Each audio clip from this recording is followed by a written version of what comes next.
Hello friends, welcome to geometry study classes. आज हम start कर रहे हैं क्लास 11 कॉमर्स अकाउंटिंग पार्ट 2, जिसमें एक इलस्ट्रेशन सॉल्व कर रहे हैं। इलस्ट्रेशन 4 मैंने ऑलरेडी एक वीडियो अपलोड किया था इस चैप्टर पे, आप चेक कर सकते हैं, जिसमें मैंने ट्रेडिंग अकाउंट किस तरह से बनाना होता है वो मैंने आपको एक्सप्लेन किया था, और फाइनेंशियल स्टेटमेंट्स हम क्यों बनाते हैं ये भी इंट्रोडक्शन आपको उस वीडियो में मैंने दे दिया था। तो आज के इस वीडियो में मैं इलस्ट्रेशन 4 एक्सप्लेन करने वाली हूँ, जिसमें मैं पूरा का पूरा एक फाइनल अकाउंट्स का सम कैसे सॉल्व किया जाता है वो एक्सप्लेन करने वाली हूँ। ईजी और सिंपल क्वेश्चन है और शॉर्ट सम है, इसलिए हम यहाँ से स्टार्ट करें। उसके बाद एडजस्टमेंट वाले सम्स भी हम सॉल्व करेंगे, बट क्योंकि स्टूडेंट्स को कन्फ्यूजन्स रहती है, इसलिए मैं अलग अलग वीडियो ना बनाकर एक ही वीडियो में आपको trading account, profit and loss account और बैलेंस शीट किस तरह से बनाई जाती है उसका पूरा बेसिक कंसेप्ट दे दूंगी। उसके बाद जब एडजस्टमेंट आते हैं तो हम वो भी सम सॉल्व करेंगे नेक्स्ट वीडियोस में। तो जो स्टूडेंट्स स्टार्ट कर रहे हैं फाइनल अकाउंट्स और फर्स्ट टाइम सीख रहे हैं कैसे उसका टेबल बनाना है, किस तरह से एंट्रीज की जाती है और पूरा सम कैसे सॉल्व करना है, जिससे आप पूरे के पूरे 11 मार्क्स सिक्योर कर सकें अपनी एग्ज़ाम्स में। तो स्टार्ट करते हैं। मैं इलस्ट्रेशन 4 से स्टार्ट कर रही हूँ। मैंने यहाँ पर क्वेश्चन जो है वो लिख कर रखा है पूरा का पूरा, जो आपकी टेक्स्ट बुक में गिवन है, आप चेक कर सकते हैं, यही सेम क्वेश्चन है। तो ये मैंने यहाँ पर नोट डाउन कर लिया है। उसके बाद यहाँ पर आपको क्या रेडी रखना है मटेरियल वो मैं आपको दिखाती हूँ। आपको आपकी नोटबुक में 3 टेबल्स बना लेना है जो फाइनल अकाउंट्स के होते हैं, that is trading account. Trading account में एक डेबिट साइड और एक क्रेडिट साइड, तो ये कॉलम्स आपको बना लेना है। आप देख सकते हैं यहाँ पर डेबिट एंड क्रेडिट लिख दिया है, तो ये ट्रेडिंग अकाउंट हमारा बन चुका है। उसके बाद इस तरफ आप देख सकते हैं प्रॉफिट एंड लॉस अकाउंट, तो आपको प्रॉफिट एंड लॉस अकाउंट बनाना है। ये सीक्वेंस जो है वो ब्रेक नहीं होनी चाहिए, सीक्वेंस इसी तरह से चलती रहनी चाहिए। हमेशा ट्रेडिंग अकाउंट फर्स्ट आता है। सीक्वेंस इसलिए बोल रही हूँ बिकॉज ट्रेडिंग अकाउंट में हम वो सारी एंट्रीज रिकॉर्ड करते हैं, यहाँ से लेकर वो सारी एंट्रीज इसमें रिकॉर्ड की जाती है। ये एक ट्रायल बैलेंस है, इसमें से हम सारी एंट्रीज यहाँ पर जो रिकॉर्ड करेंगे वो किससे रिलेटेड होगी, बिफोर प्रोडक्शन ऑफ गुड्स, यानी गुड्स, प्रोडक्ट्स, यूनिट्स जो भी प्रोड्यूस होती है एक बिज़नेस के अंदर, उससे रिलेटेड सारे एक्सपेंसेस और एंट्रीज ट्रेडिंग अकाउंट में की जाती है। और प्रोडक्शन के बाद की जो भी एंट्रीज होती है, जैसे एडवर्टाइजमेंट एक्सपेंस हो गए, रेंट हो गया, टैक्स हो गए, सैलरीज हो गई स्टाफ की, तो ये सारा प्रॉफिट एंड लॉस अकाउंट में रिकॉर्ड किया जाता है। इसलिए सीक्वेंस आपको मेंटेन रखनी है। सबसे पहले ट्रेडिंग अकाउंट ही आएगा, बिकॉज उसमें जो हमें ग्रॉस प्रॉफिट मिलता है वो हम प्रॉफिट एंड लॉस अकाउंट में लेकर आते हैं। यहाँ से जो हमें नेट प्रॉफिट या नेट लॉस मिलेगा वो हम लेकर जाएंगे बैलेंस शीट में।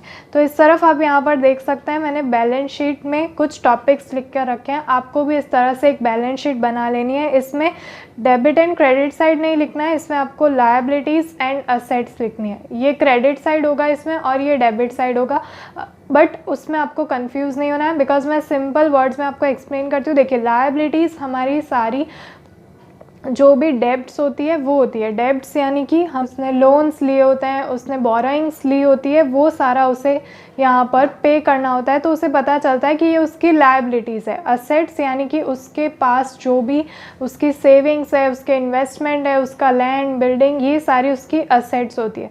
तो ये साइड है असेट साइड और ये लायबिलिटीज साइड। इसमें ये जो टॉपिक्स मैंने लिखे हैं आप इसका स्क्रीनशॉट ले सकते हैं या फिर आप मेरे साथ साथ इस सम को सॉल्व कर सकते हैं। तो इतना फॉर्मेट आप जब भी एग्ज़ाम में भी ऐसा क्वेश्चन देखें, ये ट्रायल बैलेंस एक फाइनल अकाउंट्स का क्वेश्चन देखें, तो आपको ये 3 टेबल सबसे पहले बना के रेडी रखना है, बिकॉज पूरा सम एक साथ सॉल्व किया जाएगा।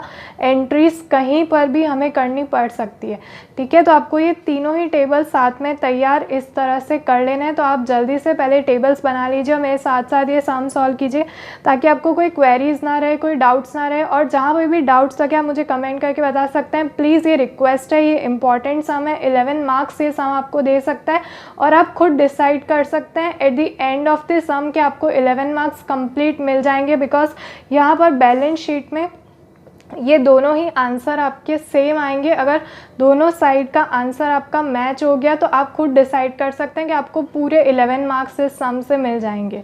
और ऐसा एक सम 12th स्टैंडर्ड में आता है, और दूसरी जो बैलेंस शीट होती है उसका सेकेंड सम यानी फाइनल अकाउंट्स के 2 सम 11 मार्क्स के 12th स्टैंडर्ड में भी देखने को मिलेंगे और एक सम 11th स्टैंडर्ड में देखने को मिलेगा। तो ये इम्पॉर्टेंट है, राइट। तो यहाँ पर देखिए ये पूरा मैंने यहाँ पर बना दिया है। फर्स्ट है non current assets. Non current assets यानी कि जो फिक्स्ड असेट्स होती है उसे हम नॉन करंट असेट्स कहते हैं, जो लॉन्ग टाइम तक बिजनेस में रहती है। करंट असेट की कैश ऑन हैंड इस असेट्स होते हैं, वो करंट असेट्स होती है जो बिजनेस में 1 ईयर तक रहती है। उसके बाद इस तरफ आप देख सकते हैं लायबिलिटीज़। लायबिलिटीज़ में हमें कैपिटल गिवन होगा। इस ट्रायल बैलेंस में ही आपको सारी डिटेल्स मिल जाएगी जो हमें यहाँ पर रिकॉर्ड करनी है। तो कैपिटल आपको दिखाई देगा, उसमें हमें कोई प्रॉफिट है जो यहाँ से हमें मिलेगा वो ऐड करेंगे। ड्राइंग्स जो दी गई होगी क्वेश्चन में वो माइनस करनी है, और कोई नॉन करंट लायबिलिटीज़ होगी तो हम इस टाइटल के नीचे लिखेंगे, उसके बाद करंट लायबिलिटीज़ यहाँ पर दिखाएंगे। तो मैं आपको स्टेप बाय स्टेप पूरा एक्सप्लेन करती हूँ। ये जस्ट मैंने आपको ये बताया कि मैंने ये सारा टॉपिक पहले से क्यों लिखा, बिकॉज ये सभी क्वेश्चन में फॉर्मेट सेम रहता है बैलेंस शीट का, तो आप इसका स्क्रीनशॉट ले सकते हैं। अब स्टार्ट करते हैं फ्रेंड्स। यहाँ से इस तरफ आप देख सकते हैं, पहले ट्रेडिंग अकाउंट से स्टार्ट करते हैं, यानी कि हमें पूरा ही सम साथ में ही सॉल्व करना है। तो यहाँ पर हम स्टार्ट कर रहे हैं। तो इस तरफ क्वेश्चन रीड करते हैं। प्रिपेयर एनुअल अकाउंट्स ऑफ कृपा।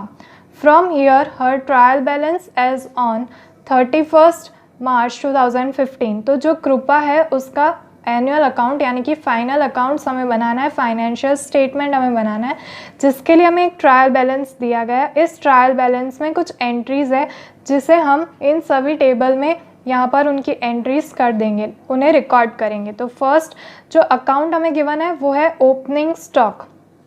अब ओपनिंग स्टॉक की एंट्री हमेशा ट्रेडिंग अकाउंट में डेबिट साइड में की जाती है, और जिन स्टूडेंट्स को ये रूल्स नहीं पता है उनके लिए मैं बहुत इजी और सिंपल वे में ये एक्सप्लेन कर रही हूँ।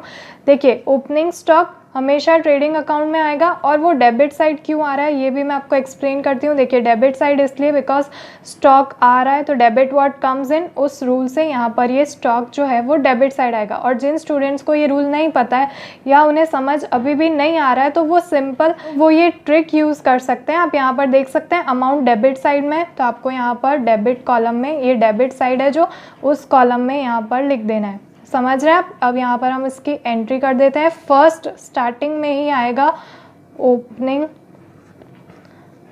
स्टॉक। अब इसकी जो एंट्री है वो हम इस अमाउंट के कॉलम में करेंगे, 60,000 रुपीज़। अगर ये क्वेश्चन अगर विजिबल नहीं है, लाइट दिख रहा है, तो आप आपकी टेक्स्ट बुक यूज़ कर सकते हैं। इलस्ट्रेशन 4 का क्वेश्चन है, मैं यहाँ पर इजी रहे इसलिए मैंने नोट डाउन कर लिया है। अब नेक्स्ट एंट्री की तरफ चलते हैं। इस तरफ देखते हैं कैपिटल एंड ड्राइंग्स। अब यहाँ पर आपको कन्फ्यूजन्स हो रहे होंगे कि कैपिटल और ड्राइंग दोनों ही एंट्री दी गई है, और अमाउंट जो है वो डेबिट और क्रेडिट में, तो कौन सी अमाउंट किसकी यहाँ पर होगी। ड्राइंग्स के लिए हमें 12,000 लेना है या 2 लाख लेना है, और इसकी एंट्री करनी कौन से अकाउंट में, ट्रेडिंग अकाउंट में, प्रॉफिट एंड लॉस अकाउंट में या बैलेंस शीट में।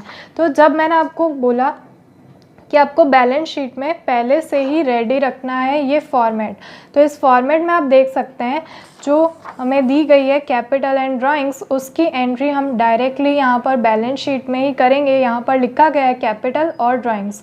तो और कोई भी अकाउंट में, ना ही ट्रेडिंग अकाउंट में, ना ही प्रॉफिट एंड लॉस अकाउंट में आपको इसकी एंट्री करनी है। आपको डायरेक्टली बैलेंस शीट जो हमने बनाई है उसमें इसकी एंट्री करनी है।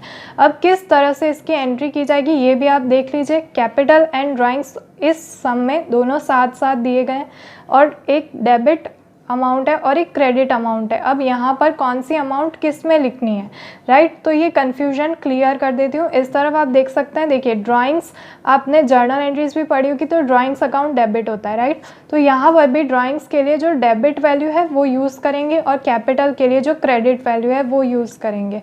कैपिटल अकाउंट क्रेडिट करते थे जर्नल एंट्रीज में, तो ये वही रूल है यहाँ पर यूज़ किया जाएगा। और जिन स्टूडेंट्स को ये रूल नहीं पता है उनके लिए बहुत शॉर्ट ट्रिक यहाँ पर मैं आपको एक्सप्लेन करती हूँ। इसके लिए जो फर्स्ट लेटर है डी, उससे आप समझ लीजिए इसका डेबिट, राइट।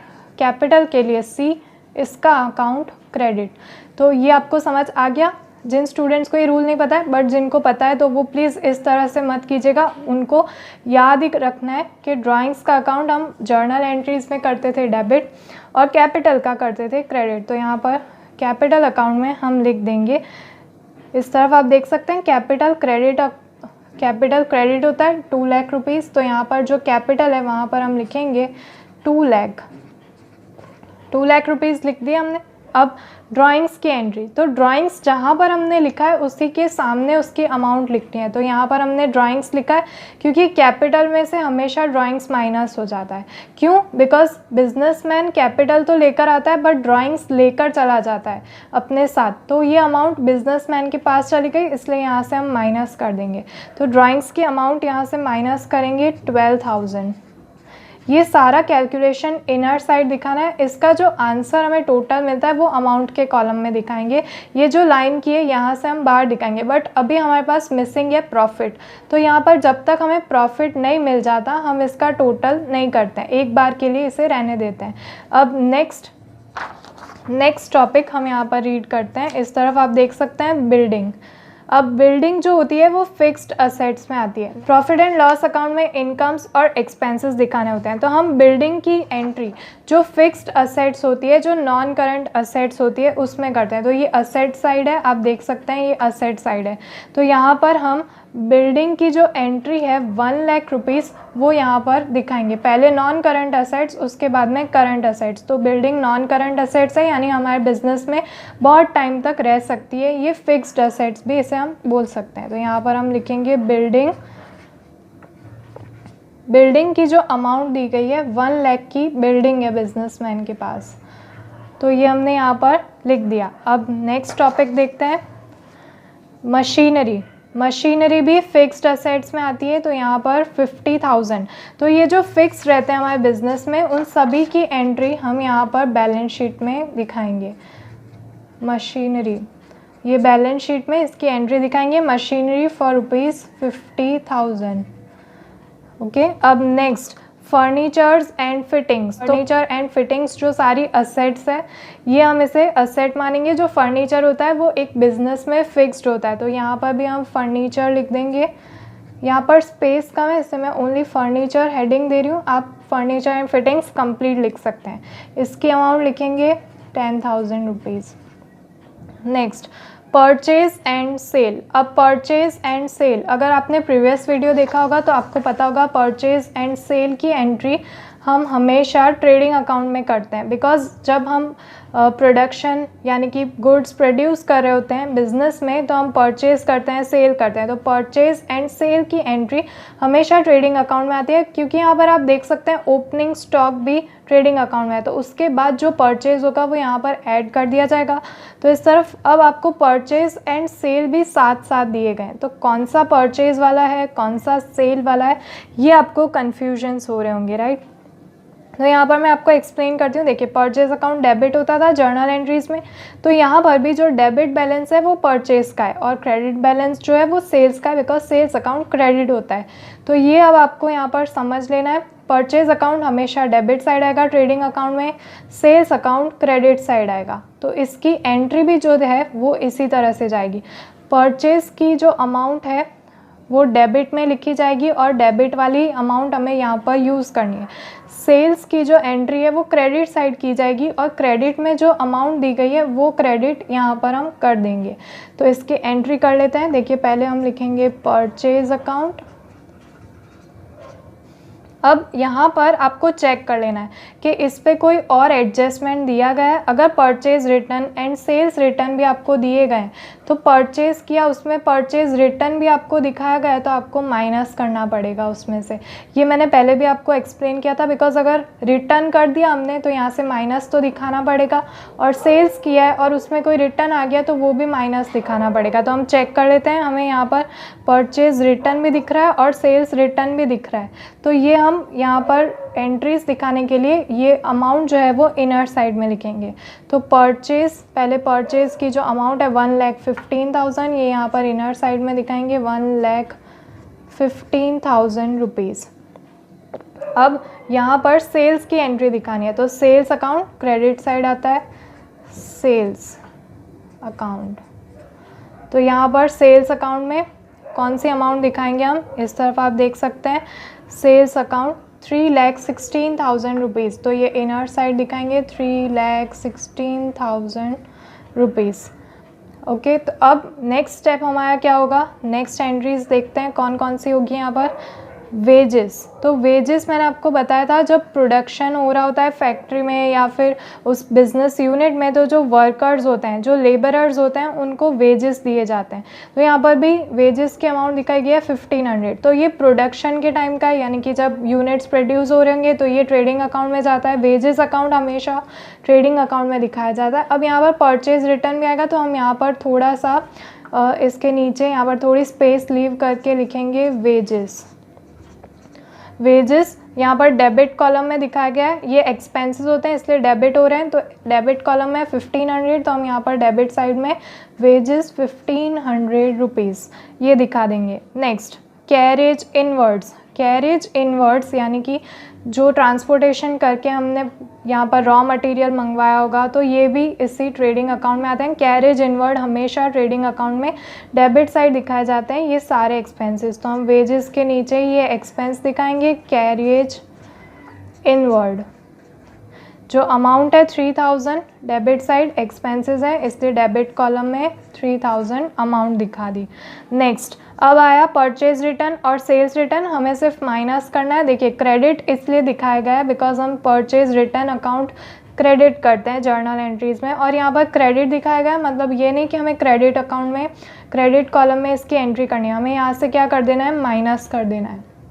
तो इस तरफ हम यही करेंगे, परचेज रिटर्न 14,000 यहाँ से माइनस कर देंगे, तो यहाँ पर हम लिखेंगे परचेज रिटर्न, रिटर्न कर दिया हमने 14,000 माइनस करेंगे इसमें से, और यहाँ पर आउटर साइड में इसका आंसर दिखाएंगे। इसके नीचे नहीं लिखना है आंसर, इसके साइड में outer side of the column यानी अमाउंट के कॉलम में दिखाना है। तो 1,15,000 रुपीज़ में से 14,000 माइनस करेंगे तो 1,01,000 रुपीज़ की अमाउंट हमें यहाँ पर दिखा देनी है। तो आई होप फ्रेंड्स आपको अच्छे से वीडियो समझ आ रहा होगा किस तरह से हम सॉल्व करें। तो प्लीज़ वीडियो को लाइक कर दीजिए और अगर आप हमारे चैनल पर नए तो चैनल को सब्सक्राइब कर दीजिए। अब नेक्स्ट स्टेप सेल्स रिटर्न, तो सेल्स रिटर्न भी हमने जो सेल्स दिखाई दी उसमें से हम माइनस करेंगे सेल्स रिटर्न। सेल्स रिटर्न की क्या अमाउंट है, 10,000 रुपीज़, तो यहाँ पर भी हम माइनस करेंगे 10,000 ये अमाउंट है, इसमें से 10,000 माइनस करेंगे तो हमारा आंसर जो आ रहा है 3,06,000 रुपीज़। तो यहाँ पर लिख देंगे 3,06,000 रुपीज़ हो गया। अब ये जो सेल्स रिटर्न और सेल्स का ये अमाउंट हमने आउटर साइड लिख दी, तो ये ट्रांजैक्शन यहाँ पर कंप्लीट होते हैं। अब डिस्काउंट अलाउड, नेक्स्ट हमें दिया गया है डिस्काउंट अलाउ। अब हमने ये डिस्काउंट अलाउ कर दिया। अब यहाँ जब हम सेल करते हैं अपने गुड्स को कंप्लीट होने के बाद मार्केट में सेल करते हैं, तब हम डिस्काउंट अलाउ करते हैं या डिस्काउंट रिसीव करते हैं। तो यहाँ पर भी यही सेम हो रहा है, ये हमारे इनकम और एक्सपेंस में आते हैं। तो इनकम और एक्सपेंस में यानी कि नॉमिनल अकाउंट के रूल आपको यहाँ पर यूज़ करना है। अब जैसे डिस्काउंट अलाउ कर दिया तो ये आपके क्या हो गए, एक्सपेंस हो गए। तो आप कहाँ पर इसकी एंट्री दिखाएंगे, आप प्रॉफिट एंड लॉस अकाउंट में इसकी एंट्री दिखाएंगे, बिकॉज इनकम और एक्सपेंस के लिए प्रॉफिट एंड लॉस अकाउंट में इसकी एंट्रीज करनी होती है। अब यहाँ पर हम डिस्काउंट हमने अलाउ किया है तो ये डेबिट साइड दिखाएंगे। आप देख सकते हैं इसका अमाउंट भी हमें डेबिट साइड में गिवन है, तो यहाँ पर हम लिखेंगे डिस्काउंट अलाउड। जो अमाउंट है 8,000 वो अमाउंट के कॉलम में दिखा देनी है, ठीक है। अब नेक्स्ट डिस्काउंट रिसीव, यानी कि अब ये इनकम हुई है, हमें डिस्काउंट रिसीव हुआ है, मिला है, तो ये एक इनकम हो गई। इनकम की अकाउंट हम हमेशा क्रेडिट करते थे जर्नल एंट्रीज में भी, और यहाँ पर क्रेडिट साइड में इसकी अमाउंट दी गई है, ये भी प्रॉफिट एंड लॉस अकाउंट में आएगा। प्रोडक्शन से रिलेटेड जब तक होता है तो वो ट्रेडिंग अकाउंट में आता है। बाकी जो इनकम एक्सपेंस आते हैं वो प्रॉफिट एंड लॉस अकाउंट में आएंगे। ये सारे टॉपिक्स हमेशा रिपीट होंगे और ये इसी अकाउंट में दिखाए जाएंगे जो यहाँ पर मैं एक्सप्लेन कर रही हूँ। तो ये फर्स्ट सम है, इससे आपको डिफिकल्ट लग रहा होगा, बट रेगुलरली हम सम सॉल्व करेंगे तो आपको याद हो जाएगा कि कौन सी साइड में कौन सा अकाउंट लिखना है। तो इस तरफ हम लिखेंगे डिस्काउंट रिसीव। अब ये डिस्काउंट रिसीव हुआ है हमें 3,000 रुपीज़ की अमाउंट, देख रहे हैं आप। अब नेक्स्ट सैलरी, तो सैलरी भी एक एक्सपेंस होता है जो हम पे करते हैं स्टाफ मेंबर्स को, तो यहाँ पर डेबिट साइड में दिखाएंगे। जो एक्सपेंस है हमारे यानी कि बिजनेस में से जो एक्सपेंसेस जा रहे हैं, कैश जा रहा है, तो ये सारे एक्सपेंसेस हम प्रॉफिट एंड लॉस अकाउंट में डेबिट साइड में दिखाएंगे। तो सैलरी की जो यहाँ पर अमाउंट दी गई है 48,000 रुपीज़, वो यहाँ पर अमाउंट के कॉलम में लिख देनी है। नेक्स्ट एडवर्टाइजमेंट एक्सपेंस, तो यहाँ पर लिखा ही गया ये एक एक्सपेंस है, तो यहाँ पर 4,000 रुपीज़ की अमाउंट अगेन हम यहाँ पर ही दिखाएंगे profit and loss account on debit side, advertisement expense account, यहाँ पर 4,000 रुपीज़ की अमाउंट के कॉलम में दिखा देनी है। रेंट एंड टैक्सेस, तो रेंट और टैक्स पे करना ये भी हमारे एक्सपेंसेस होते हैं, रेंट एंड टैक्सेस। तो यहाँ पर 1500 दिया गया अमाउंट, तो 1500 हमने यहाँ पर दिखा दिया। नेक्स्ट इंटरेस्ट रिसीव्ड, अब रिसीव हुआ है तो इनकम होगी, तो यहाँ पर क्रेडिट साइड में दिखाएंगे incomes, profit and loss account में इंटरेस्ट रिसीव। मैं शॉर्ट फॉर्म यूज़ करूँ बिकॉज स्पेस इतना नहीं है, तो आप इसे समझ जाएगा। 1,000 रुपीज़ अमाउंट के कॉलम में दिखा दिए, राइट। तो यहाँ पर कुछ एंट्रीज फिक्स ही होती है, आप समझ सकते हैं, जैसे सेल्स, तो सेल्स का पूरा अकाउंट ट्रेडिंग अकाउंट में क्रेडिट साइड दिखाना है। Opening stock, purchase, wages, carriage inward, ये हमेशा ट्रेडिंग अकाउंट में आते हैं। अगर आपने प्रीवियस वीडियो चेक किया होगा तो सेम उसी तरह से एंट्रीज हुई है। प्रॉफिट एंड लॉस अकाउंट अच्छे से समझ लीजिएगा, कोई डाउट्स लगे तो आप मुझे कमेंट करके बता सकते हैं। नेक्स्ट स्टेशनरी एंड प्रिंटिंग्स, अब ये मिसलेनियस एक्सपेंसेस होते हैं, जैसे स्टेशनरी से कुछ फाइल्स, बुक्स परचेज की बिजनेस के लिए, या फिर कुछ प्रिंटिंग वर्क आ गया, तो ये छोटे एक्सपेंसेस होते हैं। प्रॉफिट एंड लॉस अकाउंट में अगेन इसकी एंट्री होगी, तो यहाँ पर हम लिखेंगे स्टेशनरी एक्सपेंस, आप पूरा कंप्लीट लिख सकते हैं। Stationery and printings 2,000 rupees. देखिए स्टूडेंट्स, ये 11 मार्क का सम है, तो ये आपको पूरे 11 मार्क्स दे सकता है अगर आपने कंप्लीट समझ लिया तो।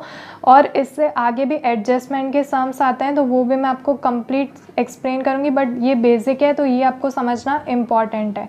तो यहाँ पर मैं कंप्लीट सम आपको सॉल्व करवा रही हूँ। देखिए स्टेशनरी एक्सपेंस 2,000 हमने लिख दिया। नेक्स्ट कैश ऑन हैंड, अब ये कैश ऑन हैंड क्या होता है? कैश ऑन हैंड कोई इनकम भी नहीं है और एक्सपेंस भी नहीं है। कैश ऑन हैंड यानी जैसे बिजनेस में थोड़ी बहुत अमाउंट होती है वो बिजनेसमैन अपने पास रखता है, वो सारी अमाउंट बैंक के अकाउंट में नहीं रखता है, खुद के पास भी कुछ अमाउंट बिजनेस में रखी होती है, उसे हम कैश ऑन हैंड कहते हैं। तो ये जो कैश ऑन हैंड की जो अमाउंट है 10,000 रुपीज़, ये 10,000 रुपीज़ ना ही इनकम एक्सपेंस में आते हैं ना ही ट्रेडिंग अकाउंट में आते हैं। तो ये एंट्री कहाँ की जाती है? ये एंट्री की जाती है बैलेंस शीट में। अब ये असेट्स होती है, लायबिलिटीज़ तो नहीं होती बिकॉज ये किसी से बोरो नहीं किए, ये बिजनेस के पास है, उसकी असेट है। अब ये नॉन करंट असेट में नहीं आएगी बिकॉज ये लॉन्ग टाइम के लिए नहीं होती। कैश ऑन हैंड यानी कि कब ये हमारे एक्सपेंसेस फुलफिल करने के लिए हम इसे स्पेंड कर दें तो ये पता नहीं होता है। तो हम यहाँ पर कैश ऑन हैंड की जो एंट्री करते हैं वो करंट असेट में करते हैं। ये करंट असेट होती है, कैश ऑन हैंड 1 ईयर के लिए यूज़फुल होता है बिजनेस में। तो करंट असेट्स में यहाँ पर हम लिखेंगे कैश ऑन हैंड। तो कैश ऑन हैंड में यहाँ पर जो अमाउंट दी गई है 10,000, वो इस तरफ 10,000 रुपीज़ लिख देंगे। तो इसलिए अब आप समझ गए होंगे कि मैंने आपको सारे ही टेबल्स यानी कि trading account, profit and loss account और बैलेंस शीट साथ में एक बार पहले से ही तैयार रखने के लिए क्यों कहा था, बिकॉज ये सम हम पूरा एक साथ इस तरह से सॉल्व करते हैं और लास्ट में सभी टेबल का टोटल किया जाता है। तो नेक्स्ट स्टेप यहाँ पर अब नेक्स्ट एंट्री देखते हैं कौन सी है। नेक्स्ट यहाँ पर दिया गया है बैंक बैलेंस। अब बैंक बैलेंस भी हमारी करंट असेट्स होती है। बैंक बैलेंस यानी हमारे पास ही वो असेट होती है। तो हम यहाँ पर इसकी एंट्री करेंगे, हम लिखेंगे यहाँ पर बैंक बैलेंस। बैंक बैलेंस की जो अमाउंट है 80,000 रुपीज़ बिजनेसमैन के पास अभी ये 80,000 रुपीज़ है। ये करंट असेट में ही आएगा बिकॉज बैंक बैलेंस ही है, ये कोई फिक्स डिपॉजिट नहीं है। Fix deposit non current asset में आता क्योंकि वो बहुत सालों तक चल सकता है। ये बैंक बैलेंस कितने टाइम में ये सारी अमाउंट स्पेंड हो जाए बिजनेस से पता नहीं होता है। नेक्स्ट एंट्रीज देखते हैं। इस तरफ आप देख सकते हैं बिल्स रिसीवेबल्स। तो बिल्स रिसीवेबल्स और बिल्स पेएबल्स इनकम एक्सपेंस में नहीं आते, बिजनेस की असेट और लायबिलिटीज़ में आते हैं। तो इसकी जो एंट्री है वो कभी भी प्रॉफिट एंड लॉस अकाउंट में नहीं की जाएगी, ये हमेशा बिल्स रिसीवेबल और पेएबल्स हम इसकी एंट्री करेंगे बैलेंस शीट में। तो अब आप समझ गए होंगे कि रिसीवेबल्स है तो वो लायबिलिटी साइड आएगा या असेट साइड आएगा। तो सबसे पहला वर्ड आप देख सकते हैं रिसीवेबल्स, यानी कि ये अमाउंट रिसीव होगी। रिसीवेबल्स यानी कि असेट्स है हमारी, ठीक है। अब ये असेट्स है तो नॉन करेंट असेट्स नहीं है, ये हमारी करंट असेट्स है। जो बिल्स रिसीवेबल्स होते हैं वो एक ईयर के लिए होते हैं, 1 ईयर में हमें उसका पेमेंट मिल जाता है। तो यहाँ पर हम बिल्स रिसीवेबल करंट एसेट्स में इसकी एंट्री करेंगे। शॉर्ट फॉर्म यूज़ करें बिल्स रिसीवेबल्स का, यहाँ पर हम यूज़ करें बिल्स रिसीवेबल्स 5000 रुपीज़ की अमाउंट। नेक्स्ट बिल्स पेएबल्स, तो बिल्स हमने पे कर दिए, राइट। बिल्स पेएबल्स हमारी लायबिलिटीज़ होती है। बिल्स पेएबल्स यानी करंट लायबिलिटीज़ होती है जो एक ईयर में विद इन अ ईयर हमें यहाँ पर वापस रीपे करनी होती है। तो यहाँ पर हम करेंगे बिल्स पेएबल्स। समझ गए आप, यहाँ पर बिल्स रिसीवेबल्स आएगा, यहाँ पर बिल्स पेएबल्स आएगा। हमेशा जब तक आप बैलेंस शीट बनाओगे ये सारे अकाउंट्स फिक्स रहेंगे कौन से कहाँ पर जाने वाले हैं। तो बिल्स पेएबल 6000 की अमाउंट लायबिलिटीज़ के कॉलम में यहाँ पर आउटर साइड दिखा देनी है। अब यहाँ पर कुछ ही टॉपिक्स बाकी रहे हैं तो कहीं पे भी वीडियो को स्किप मत कीजिएगा, बिकॉज मेन हमें लास्ट में जब टोटल करना होता है और ये चेक करना होता है कि हमारी बैलेंस शीट मैच कर रही है या नहीं। तो इस तरफ आप देख सकते हैं डेटर्स, यहाँ पर डेटर्स गिवन है। अब डेटर्स हमारी असेट होती है या लायबिलिटीज़, ये हमारी असेट्स होती है, ये कोई इनकम एक्सपेंस के अकाउंट नहीं है। तो हम यहाँ पर डेटर्स जो है वो करेंगे डेबिट साइड में इनकी एंट्री, डेटर्स यानी कि असेट साइड में, असेट साइड डेबिट साइड है तो असेट्स होती है हमारे डेटर्स। करंट असेट्स में आते हैं। डेटर्स की अमाउंट देख सकते हैं आप 80,000, तो ये 80,000 जो स्टूडेंट्स अच्छे से जिनको रूल्स नहीं पता है अब तक, बट उनके लिए भी ये चैप्टर बहुत ईजी है, बिकॉज आपको कोई जर्नल एंट्रीज नहीं बनानी है। आपको बस अगर आप बहुत सारे सम सॉल्व करेंगे तो आपको अच्छे से याद हो जाएगा कि कौन से अकाउंट्स की एंट्री कहाँ पर होगी। 3 ही अकाउंट हमें बनाने हैं। नेक्स्ट अब डेटर्स के सामने क्रेडिटर्स, तो क्रेडिटर्स इस तरफ आप देख सकते हैं। क्रेडिटर्स हमारी लायबिलिटीज़ होती है, तो डेटर्स की एंट्री हमने असेट में की, लायबिलिटीज़ में हम करेंगे यहाँ पर क्रेडिटर्स की एंट्री। तो ये हो गए क्रेडिटर्स। क्रेडिटर्स 60,000 की अमाउंट दी गई है तो यहाँ पर हम 60,000 रुपीज़ लिख देते हैं।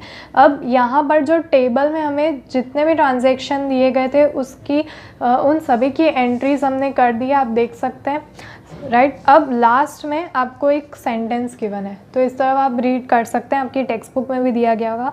The cost price of stock as on 31 March 2015 was ₹10,000। तो ये 31 मार्च 2015 और ये एंड कब हो रहा है 31 मार्च 2015, यानी कि ये क्लोजिंग स्टॉक है।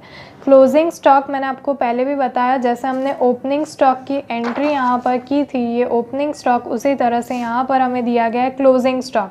अब क्लोजिंग स्टॉक के लिए हम कौन सी वैल्यू डिसाइड करते हैं ये यहाँ पर देखना बहुत इंपॉर्टेंट है। देखिए यहाँ पर बताया गया है जो उसकी कॉस्ट प्राइस थी वो 10,000 रुपीज़ थी और मार्केट वैल्यू थी 12,000।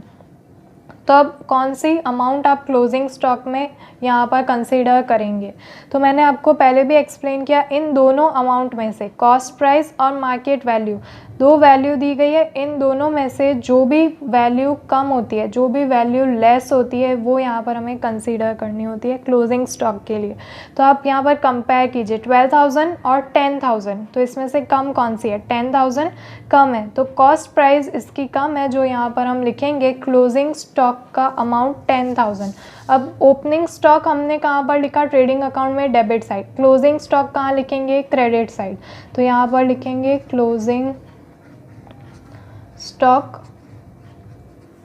10,000 की अमाउंट जो हमने लेस थी वो यहाँ पर कंसीडर किए। अब क्लोजिंग स्टॉक की एंट्री 2 जगह पर की जाती है, 2 प्लेसेस पे इसकी एंट्री होती है, एक ट्रेडिंग अकाउंट में क्रेडिट साइड पे क्लोजिंग स्टॉक और एक बैलेंस शीट में भी क्लोजिंग स्टॉक यहाँ पर असेट साइड। जो नेक्स्ट ईयर हमें यहाँ पर काम आएगा। जैसे ये पूरे ईयर में 10,000 रुपीज़ के गुड्स, 10,000 रुपीज़ की यूनिट्स हमारे बिजनेस में अगर रह गई है तो ये नेक्स्ट ईयर में हम यूज़ ले सकते हैं। तो यहाँ पर क्लोजिंग स्टॉक 10,000 रुपीज़ जो हमें नेक्स्ट ईयर यूज़ में आ सकते हैं, इसलिए ये करंट असेट्स में आ गए हैं। तो ये हमने सारी एंट्रीज अब कंप्लीट कर दिए। अब लास्ट और फाइनल स्टेप, जब हम सभी का टोटल करेंगे और लास्ट में हमारी जो बैलेंस शीट है उसका आंसर मैच होना चाहिए। अगर आंसर मैच हो गया तो आपको पूरे 11 मार्क्स मिलेंगे। तो मेरे साथ साथ आपको भी कैलकुलेटर लेकर ये सारी की सारी अमाउंट्स जो है वो कैलकुलेट करनी है। तो मैं भी यहाँ पर कैलकुलेशंस कंप्लीट कर रही हूँ, आपको भी यहाँ पर कैलकुलेशंस कर लेनी है। तो स्टार्ट करते हैं। देखिए, सबसे पहले हम ट्रेडिंग अकाउंट का टोटल करेंगे। इसमें भी क्रेडिट साइड से स्टार्ट करना है। हमेशा यही देखा गया कि क्रेडिट साइड का अमाउंट ज़्यादा आता है। तो पहले ट्राई करके देखते हैं क्रेडिट साइड से ये जो अमाउंट है इन दोनों को ऐड करना है।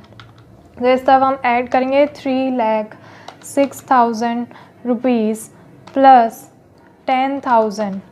तो हमारा आंसर क्या आ रहा है? हमारा आंसर आ रहा है 3,16,000 रुपीज़। 3,16,000 रुपीज़ जो इस तरफ हमें इतनी अमाउंट दिख तो नहीं रही है, तो यही साइड ज़्यादा अमाउंट है। तो हम यहाँ पर डायरेक्टली लिख देंगे 3,16,000 रुपीज़, डबल लाइन्स लास्ट में। अब इस तरफ भी यही अमाउंट लिखेंगे 3,16,000 रुपीज़। अब इस तरफ हमें क्या करना है, 3,16,000 जो हमारे कैलकुलेटर में लास्ट आंसर आया है उसमें से हमें क्या करना है, ये माइनस करनी है अमाउंट्स। तो आप अपनी कैलसी में 3,16,000 में से ही सब्ट्रैक्ट करते जाइए ये सारी अमाउंट्स। पहले माइनस कीजिए 60,000, उसके बाद अगेन माइनस कीजिए 1,01,000, उसके बाद माइनस कीजिए 1,500, देन 3,000 रुपीज़। तो आपका आंसर भी हमारे साथ साथ यही सेम आया होगा 1,50,500, राइट। ये आंसर आया होगा। तो ये क्या हो गया है, यहाँ पर हमारा डेबिट साइड में ये एक्सेस अमाउंट आई है। अगर ये अमाउंट हम यहाँ पर ऐड कर दें इन सारी अमाउंट में तो हमें ये आंसर मिल जाएगा। तो इस तरफ अगर आंसर हमें मिला है तो ये बन गया है ग्रॉस प्रॉफिट। अगर इस तरफ आंसर आता तो ये ग्रॉस लॉस बन जाता, यानी कि इधर अमाउंट ज़्यादा होती, इस तरफ कम होती, तो हमें यहाँ पर ऐड करना पड़ता कुछ अमाउंट, तब दोनों इक्वल हो सकती थी। तो यहाँ पर अगर क्रेडिट साइड में हमें ऐड करना पड़ जाए अमाउंट को तो वो बन जाता है ग्रॉस लॉस। बस इस तरफ आया तो ये प्रॉफिट हुआ है, ठीक है।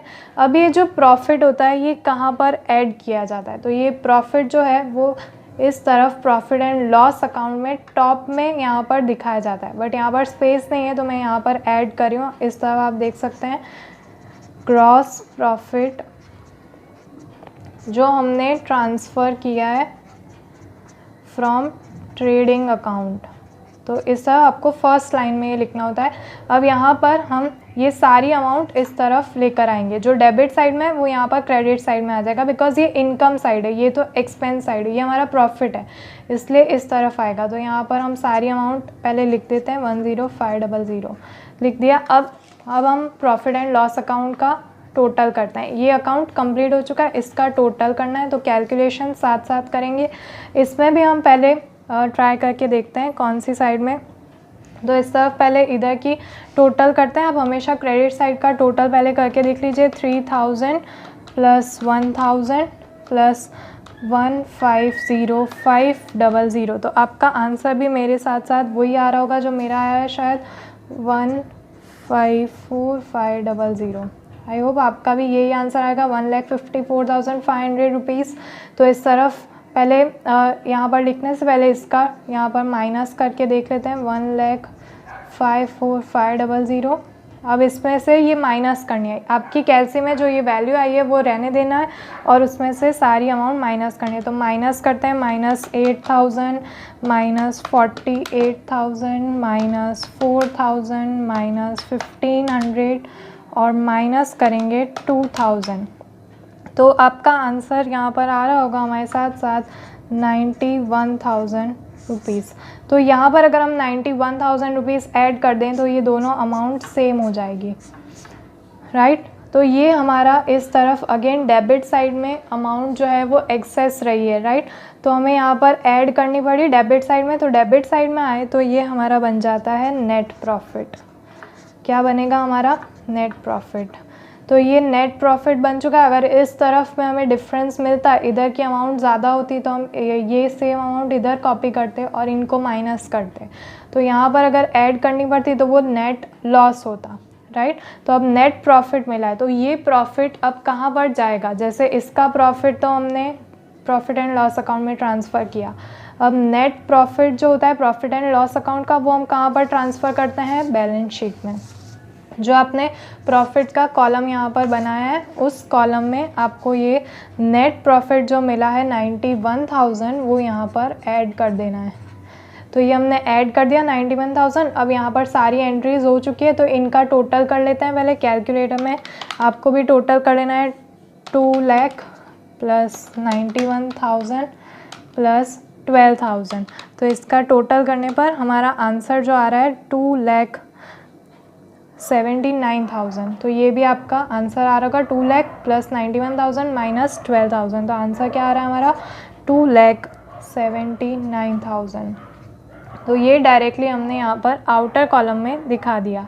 अब नेक्स्ट स्टेप हमारा क्या था? इस तरफ देख लीजिए सारी एंट्रीज़ कंप्लीट हो चुकी है। अब इसमें भी अब दोनों ही साइड का आंसर सेम आना चाहिए। आपकी कैलकुलेटर में दोनों ही आंसर आपके सेम आने चाहिए। तो अब आपको पहले इस तरफ टोटल कर लेना है असेट साइड का। तो हम पहले असेट साइड का टोटल कर लेते हैं कैलकुलेटर में। मेरे साथ साथ कैलसी में कैलकुलेट कीजिए। 1 लाख प्लस 50,000 की क्या है? मशीनरी, प्लस 10,000 की है furnitures, plus 10,000 cash on hand, plus 80,000 bank balance, plus 5,000 plus 80,000 debtors, plus यहाँ पर करेंगे 10,000 लास्ट में क्लोजिंग स्टॉक। तो हमारा आंसर आ रहा है 3,45,000 रुपये, राइट। 3,45,000 रुपीज़ की अमाउंट हमारी यहाँ पर असेट साइड में आई है। अब हमें यहाँ पर लास्ट और लीस्ट स्टेप हमारा यहाँ पर करना है, जिसमें हमें ये पता चलेगा कि हमारा पूरा सम करेक्ट है या नहीं। अगर इस तरफ का भी टोटल करेंगे और ये सेम आंसर हमारा आ गया तो श्योर और गारंटीड आपको 11 मार्क्स मिल जाएंगे, राइट। तो इस तरफ पहले हम इसका टोटल कर लेते हैं, देखते हैं क्या आंसर आता है। 2,79,000 प्लस 6,000 प्लस 60,000। तो हमारा आंसर सेम आया है 3,45,000 रुपीज़। बैलेंस शीट हमारी मैच हो चुकी है, यानी कि आपको इस तरह से अगर आप सम सॉल्व करेंगे और लास्ट में आपकी बैलेंस शीट मैच हो जाती है तो आपको पूरे कंप्लीट 11 मार्क्स यहाँ पर मिल जाते हैं। तो ये आपने देख लिया होगा कि कितना इजी क्वेश्चन है। इस तरह से कुछ एडजस्टमेंट आपको दिए गए होते हैं जो सम्स मैं आपको नेक्स्ट वीडियोस में कराऊंगी, बट ये पूरा बैलेंस शीट तक का आपका पूरा सम कंप्लीट होता है जो आपको एक साथ सॉल्व करना होता है। यहाँ पर मैंने इस तरह से आपको सॉल्व करके दिखाया बिकॉज ये इम्पॉर्टेंट क्वेश्चन है और मैं चाहती हूँ कि आप अच्छे से ज़्यादा मार्क्स इस चैप्टर से स्कोर कर सकें। तो फ्रेंड्स, वीडियो आपके लिए हेल्पफुल रहा है तो प्लीज़ लाइक कर दीजिए, और अगर इस वीडियो में आपको कहीं पे भी लगा हो कि आपको कोई डाउट्स रह रहे हैं, कोई क्वेरीज़ रह रही है, कोई टॉपिक नहीं समझ में आया तो आप मुझे कमेंट करके बता सकते हैं। मैं ट्राई करूँगी एज सुन एज़ पॉसिबल आपकी डाउट्स को सॉल्व करूँ। तो फ्रेंड्स, चैनल को सब्सक्राइब करना ना भूलिएगा। मिलते हैं हमारे नेक्स्ट वीडियो में, तब तक के लिए गुड बाय।